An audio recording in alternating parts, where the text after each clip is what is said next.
嗨，大家好，我是躺平叔，今天是2026年8月12号。这一期咱们继续聊聊恒大清盘，聊聊中国的房地产。这个北京上周五出了楼市新政，那么这两天好像媒体开始预热反应过来了。昨天晚上第一财经报道说北京有楼盘甚至排队看房，这媒体开始也不知道几个意思这北京人为什么要排队看房呢？我们看看那媒体怎么说的说目前看房的人也挺多，但不像周末那样需要排队。自8月7日出台楼市新政后北京新房市场涌现出一波看房潮，部分热点楼盘周末人流大增，甚至需要排队看房。有机构表示，周末其代理楼盘到访量普遍增加50%到60%。此后2日，多名一线销售人员称，排队看房的场面放缓，但市场热度依然在延续。二手房市场中介人员也表示门店咨询和带看有所增加，实际成交还需持续观望。这个第一财经也是高级黑这火爆就火爆呗，怎么还成交还持续观察呢？观察啥？业内表示本轮新政落地后，北京限购政策来到2011年以来最宽松的阶段，家庭公积金贷款最高额度也与其他一线城市基本持平，将更好地支撑购房者置业。8月7日深夜，赶在金九银十来临前，北京抢先出招为楼市预热。在限购政策上，非本市户籍家庭购买5环内商品住房，社保个税年限要求由2年降至1年这些政策咱就不说了，咱只说媒体说的有多火第一财经采访了解到，说北京新政后首个周末，也就是8月9号和10号新房市场出现了一波看房热潮，部分热点楼盘人流量攀升，同时有购房者因公积金新政加快了买房步伐。龙湖汇项目人员告诉记者说，新政发布后项目到访量环比上升37%，周末到访的客户对于公积金新政的变化较为关注。大量此前因高首付资金压力未能成交的客户，开始考虑用公积金高贷款形式支付，有望推动近期成交。同时2组老客户因公积金贷款新政缓解支付压力，选择购买129平方米的4居户型。项目方面称本次新政更多促进了受支付能力限制的存量需求成交。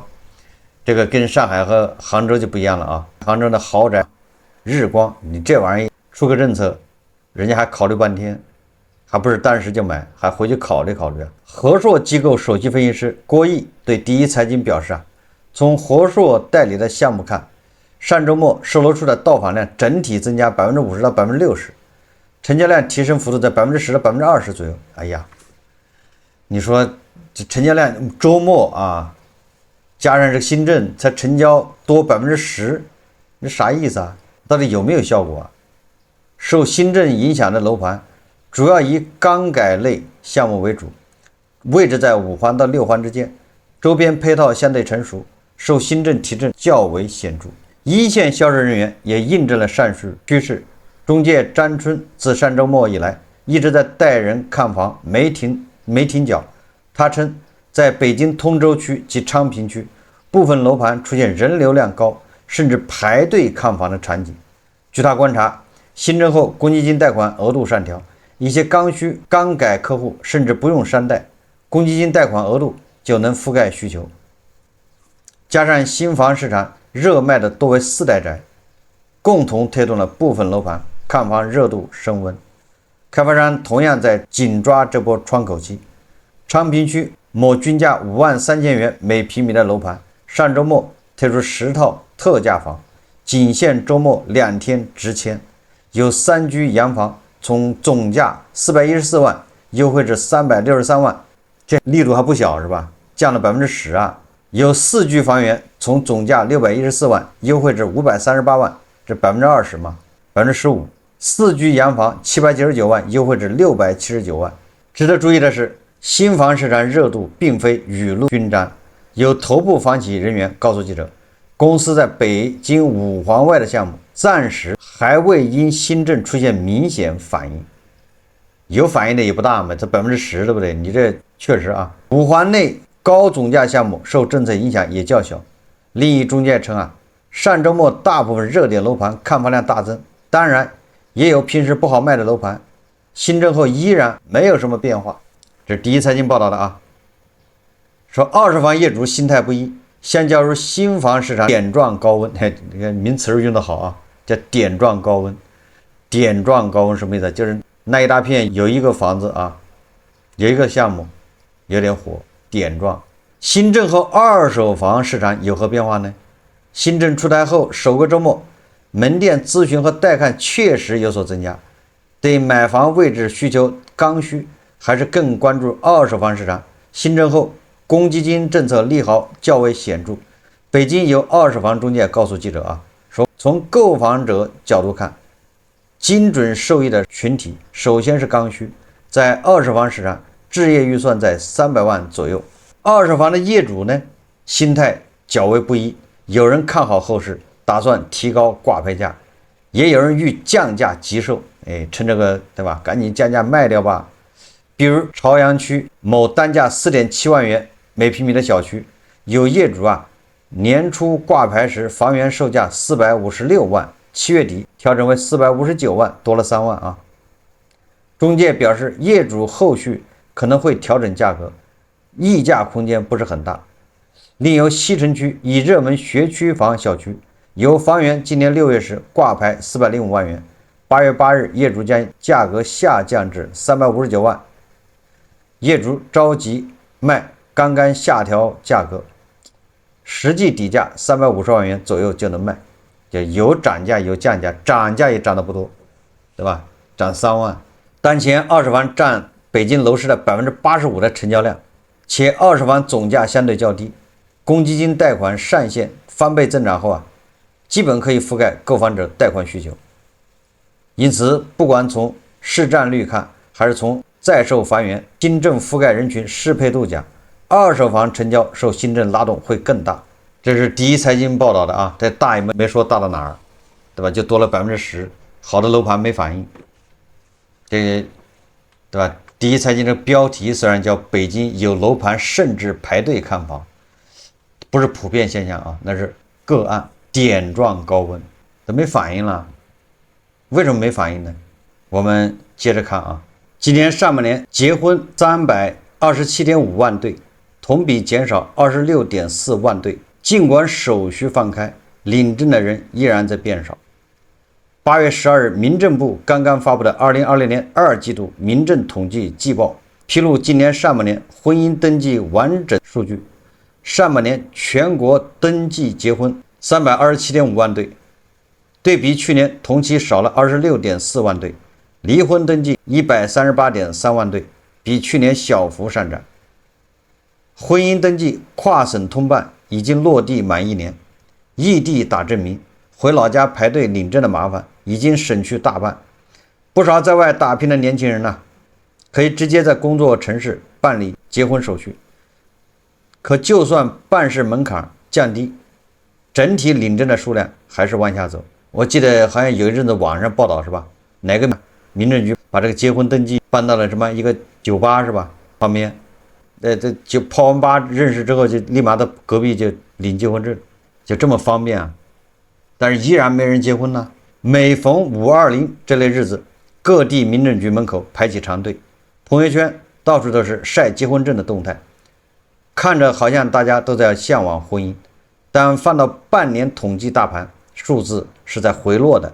简单点说啊，就是今年上半年结婚的又少了26.4万对，那么3年以后是吧？不要说2年以后吧，这是不是新生儿出生率是又要下降？结婚的越来越少，这个对楼市都不是好现象。因为结婚的少，对吧？要婚房的也少了。过去啊，楼市为什么火呢？网上有说法，对吧？都是丈母娘导致的。因为结婚就必须要买婚房，买新房，丈母娘导致中国楼市上涨。那现在呢，都不结婚了，对不对？结婚的少了，这是第一个啊。结婚一少，买房子就少，这个刚需也少一块。第二个，结婚的少了后，生孩子也少了，孩子一少，这问题就更大了啊。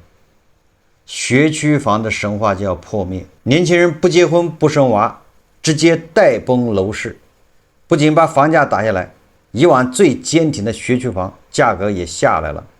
南京最好的公办初中买房门槛已经降到了100多万，树人双学区最新成交价是120多万，这是几年前想都不敢想的价格。这是南京啊，哪怕是买套顶楼老破小，先落个户，上完学再卖了，最多也就损失20万。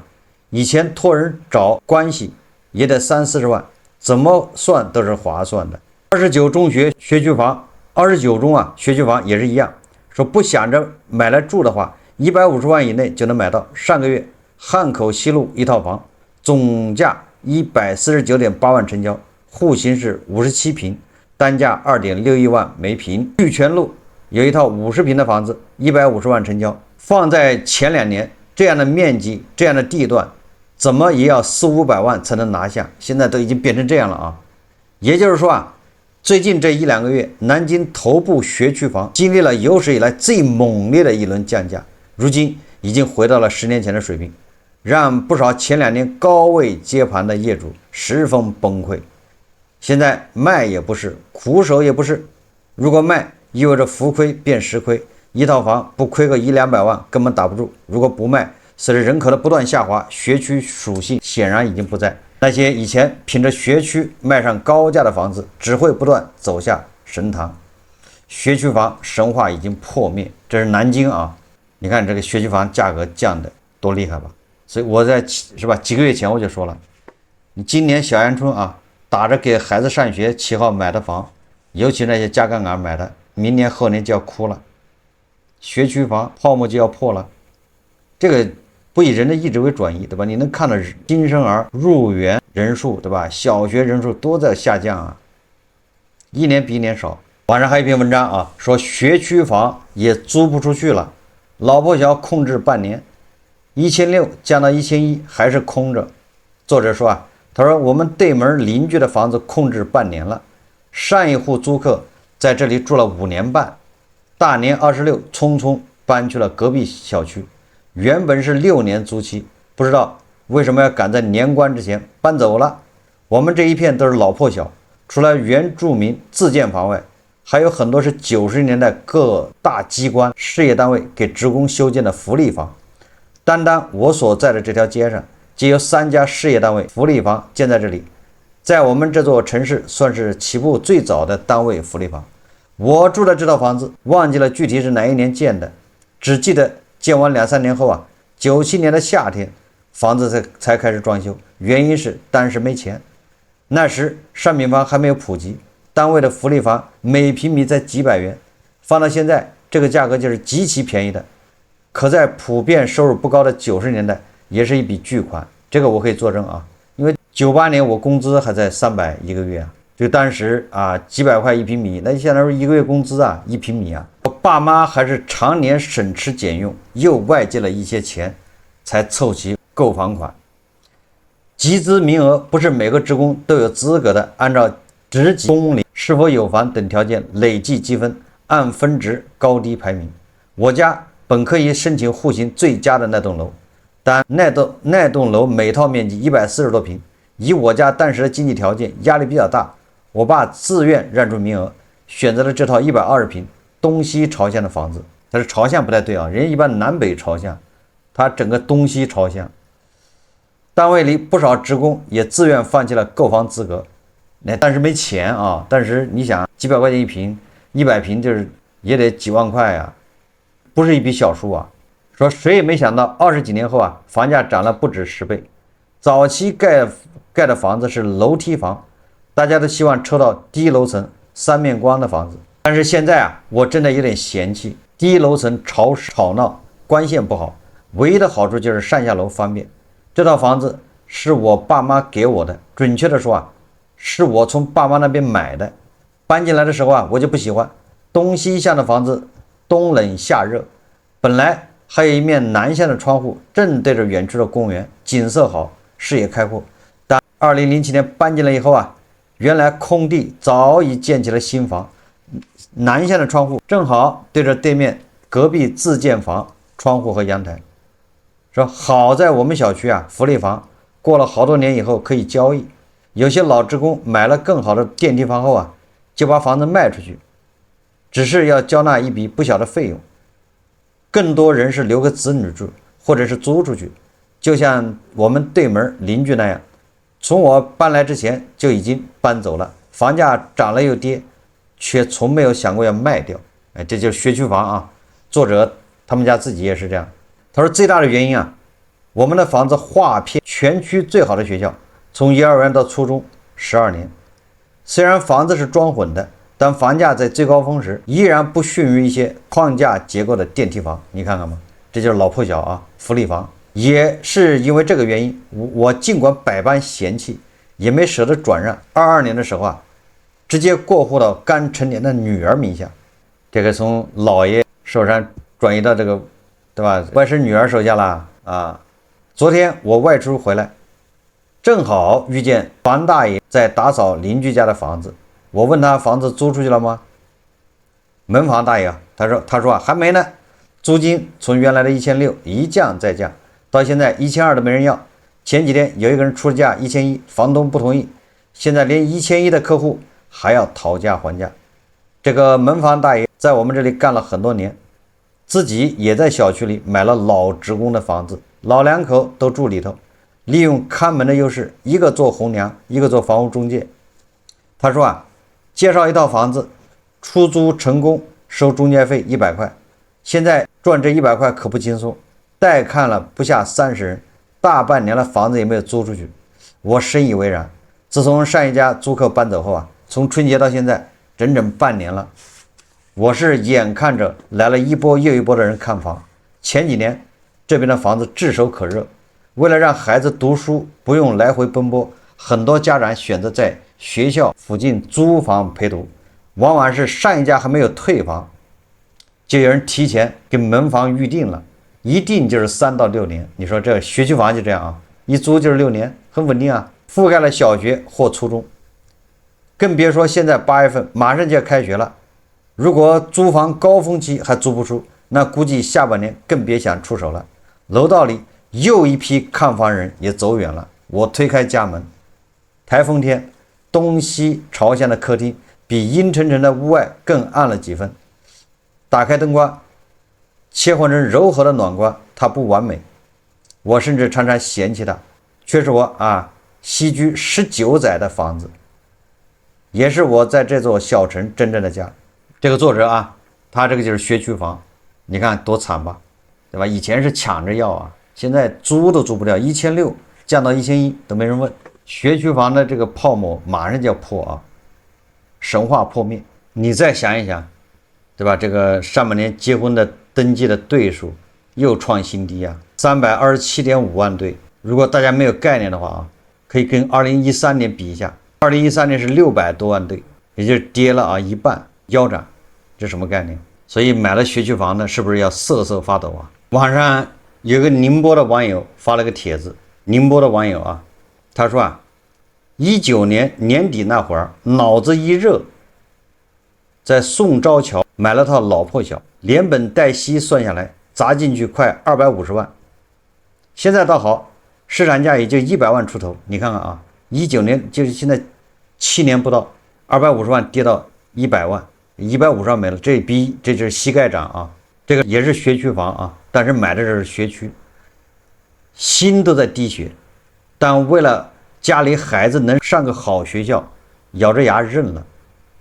7年前买的，小学对吧？结束了，现在想卖啊？19年吗？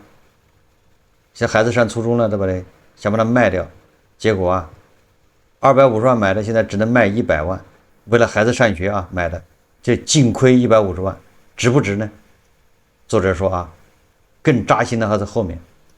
他说娃念书压根不给力，成绩掉在车尾，实在没忍住，狠狠地揍了一顿，打完手疼心更疼，瞬间就后悔了。做父母太难平衡自己的心理了，你说说吧，你自己投资失败，你打孩子有什么用啊？你现在对吧，你把孩子打一顿有什么用啊？你当初非要买这个学区房上车，曾几何时为了让孩子赢在起跑线上，掏空6个钱包，买下一套学区房，老破小，是许多家庭心照不宣的默契。但潮水退去，当初咬碎牙买下的房子，身价大幅缩水，孩子的成绩又不太理想的时候，这事儿就显得有些闹心。尤其现在啊，你小孩是这样的，你如果说学习不好，那你就更闹心，对不对？你学习不好，你把他放到什么学校都没用。好，假设他就是学习好吧，还可以。那现在的情况是你上个大学毕业就失业，对吧？送外卖、开网约车，这是最终的归宿吧。即便他找到工作，那干到35岁也差不多了，到头，准备下岗，准备成灵活就业者，对吧？那这现在都是这么一个情况。那你说，现在家长还有必要这么玩命的，对吧？这个卷学习吗？盲目投入吗？过去家长在学习这块是盲目投入啊，但现在呢，投入还是投入，但是不盲目了。孩子如果学习不行就算了，对吧？如果他学习那个料子，那你给他多砸点钱。他不是学习那个料子，你给他砸钱有什么用呢？对吧？只会让自己生气，对吧？叫人财两空啊，赔了夫人又折兵啊。什么叫人财两空呢？你把孩子逼疯了，钱也没了，值吗？根本就不值。所以你看，这就是学区房啊，现在就这么个样子。实际上，北京的学区房也在降价，肉眼可见。咱们今天我看了个新闻啊，都没那个东三省啊，辽宁好像是理科是300几十分，340分吧，录取啊。吉林是320，理科啊，也就是说你基本上你参加高考，都能考上。你说还卷啥呢？还要啥学区房啊？对吧？你非要考清华北大，都这样了，对不对？所以你看啊，这个大趋势大家看明白，学区房这玩意儿，很多人就会放弃了，没有这个执念，对吧？除非这你们家孩子啊学习还真不错，有那个天赋异禀，说我把他送到好学校去，花点钱，否则的话就没必要了。都是普通人，那就普通的培养。正因为越来越多的家长开始这么想的时候，学区房的价格它就叫价值回归，该值多少钱就多少钱了，那个泡沫必须挤掉。我们再看看啊，有一个北漂啊，北京的他的买房的经历，我们就知道北京的房子到什么地步了啊。这哥们说啊，他是2010年北漂，2016年买房，今年2026年，我用10年漂泊换一场楼市空欢喜。作者说啊，他是2010年来到北京的，一晃整整16年。最开始那几年是标准的北漂生活，挤地铁、租民房，频繁搬家，不敢停，不敢懒，不敢生病，心里只有一个朴素的执念：好好打拼，在北京有一套属于自己的房子，结束颠沛流离。在那个年代啊，所有北漂人信念高度统一，在北京只要买了房就是上岸，只要扎根就是安稳，只要上车就是人生赢家。有那么几年是这样的，至少有10年。2016年是我北漂的第6年，攒了多年积蓄，掏空家底，鼓足所有勇气，我在密云咬牙买了一套房。这我就不太懂了啊，他为什么跑密云买房呢？密云离北京太远了，那坐车的恨不得2小时啊才能到啊。密云是北京最北边了啊，东北。这个不太理解啊。2016年跑到密云买房，100平，无电梯顶楼，总价195万，贷款100万，感觉贵倒是不贵啊，但是啊，195万，2016年。他说那时身边所有人都在买房，都在看涨，身边早买房的前辈，随便一套房，几年就能涨几十万、上百万。很多家庭靠着买房翻身，靠房产抵御风险，靠房子稳住一身底气。说身边所有人都告诉我，北京的房子永远不会亏，越早买越占便宜。北漂最终的归宿就是买房定居。在整片市场狂热的氛围里，我和千千万万打工人一样，顺势上车。是啊，我觉得他在密云买房确实有点不太理解，除非他在密云上班啊，他在密云上班那情有可原。以为自己结束了漂泊，稳住了人生，抓住了普通人唯一的翻身机会。现在回头看，2016年就是我人生楼市的最高点。一晃10年过去，说现实啊，狠狠给了我一记耳光。最近翻看小区挂牌价，和我一模一样的户型，同样的顶楼不提房，如今挂牌只有130多万，从195万到130万，账面直接亏掉60多万，这还不算完。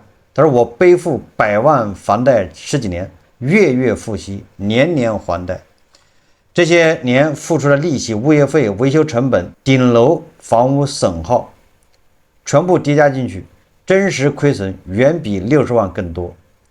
最讽刺的是，现在贷款利率持续下行，看似减轻压力，但房价下跌的速度直接抹平了所有降息的红利。在北京远郊，普通工薪家庭一年收入有限，养家育儿生活开支一年攒不下多少钱，这60多万的窟窿靠普通人省吃俭用需要大半辈子才能填回来。当年我以为是资产，如今彻底变成了负债。真正拉开人生差距的是买房的时机。2016年高位上车的我们，掏空父母一辈子积蓄，耗尽自己所有的现金流，背上几十年房贷，从此生活容错率归零，不敢失业，不敢休息，不敢消费，不敢生病，人生被一套房子死死锁住，10几年青春全部用来还贷。而2020年当下看房的人，同样的房子总价直接少几十万，首付轻松，月供极低，手里留有充足现金，他们拥有选择权，拥有自由，拥有喘息的空间。同样的房子，不同的时间，差的不是房价，是半生的底气。以前总听人说买房要趁早，现在才明白，早买不一定是福，高位上车是人生最大的陷阱。我从不后悔安家，我后悔的是盲目跟风。北漂6年，我太渴望稳定了，太想要一个家，太想要结束搬家的日子，太想要一份安全感。所以2016年，哪怕是顶楼无电梯，户型有硬伤，我也义无反顾地买下。我以为房子能拖住我的后半生，后来才懂，房子只能给我一个居所，给不了我增值，给不了我底气，给不了我安稳。楼市有周期，涨跌有轮回，可我们普通人的青春没有轮回。我20多岁最能拼、最自由、最该享受生活的年纪，全部献给了房贷。为了房贷，我耗尽现金流，放弃生活质量，不敢冒险，不敢折腾，错过了无数机会，压缩了整个人生的可能性。走过16年北漂路，经历一轮完整的楼市大周期。大周期还没完呢，这个现在说经历了大周期早了点啊。